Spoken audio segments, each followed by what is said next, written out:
नाज़रीन, एक ऐसे वक्त में जब वफाक में हुकूमत मेरे शेर की हो, पंजाब जैसे सबसे बड़े सूबे में भी राज मेरे शेर का हो, सबसे बड़ी ऑपोजिशन जमात का कायद 2.25 बरस से जेल की कोठरी में बंद हो, उसकी जमात इंतखाबी निशान से महरूम हो और सूबे भर में इस जमात का तंजीमी वजूद ना होने के बराबर हो, यानी पूरे निज़ाम में मेरे शेर को जंगल की सी आज़ादी मुयस्सर हो, उसके लिए मैदान मुकम्मल साफ और उसका मुखालिफ मुकम्मल बेदस्तोपा हो।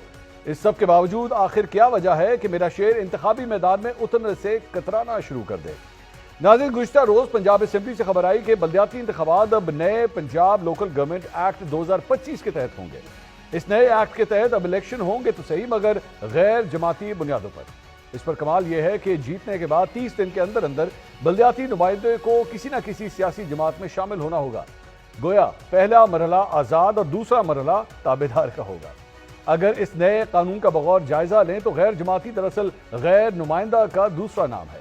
उम्मीदवार बगैर जमात के इलेक्शन लड़ेंगे, फिर जीतने के बाद उन पर जमीर का सौदा करने की तलवार लटकाई जाएगी। एक मरतबा फिर बोली लगने वाले तमाशे छोटे छोटे यूनियन काउंसिलों में होने वाले हैं। जमीर के सौदे होंगे और वफादारियां बदली जाएंगी, और ये सब कुछ आईनी तरीके से होगा। नए बल्दियाती एक्ट में इख्तियार का निचला ढांचा तो बनाया जा रहा है, मगर इख्तियारात की कुंजी फिर भी सूबाई हुकूमत ही के हाथ में रहेगी। नाज़रीन, अहम बात तो यह भी है कि पिछले 4 बरस में पंजाब में बल्दियाती इंतखाबात कभी नई हल्का बंदियों, कभी कवानीन में तरमीम, तो कभी सियासी मजबूरियों की नजर होते रहे। अब जब इलेक्शन कमीशन दिसंबर में इंतखाबात का ऐलान कर चुका तो अचानक नया कानून लाकर पूरा अमल फिर से रीसेट क्यों कर दिया गया?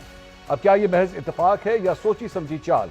खैर, इलेक्शन कमीशन ने तो दिसंबर में होने वाले इलेक्शन का शेड्यूल भी वापस ले लिया। दूसरी तरफ तहरीक इंसाफ की कहानी भी काबिल गौर है, जिसका इंतखाबी निशान जब्त, कायद जेल में और इंट्रा पार्टी इलेक्शन का मुकदमा एक बंद गली में दाखिल हो चुका है, जिसके बाद कहा जा रहा है कि तहरीक इंसाफ को नए बल्दियाती सियासत से आउट करने की तैयारी मुकम्मल हो चुकी है।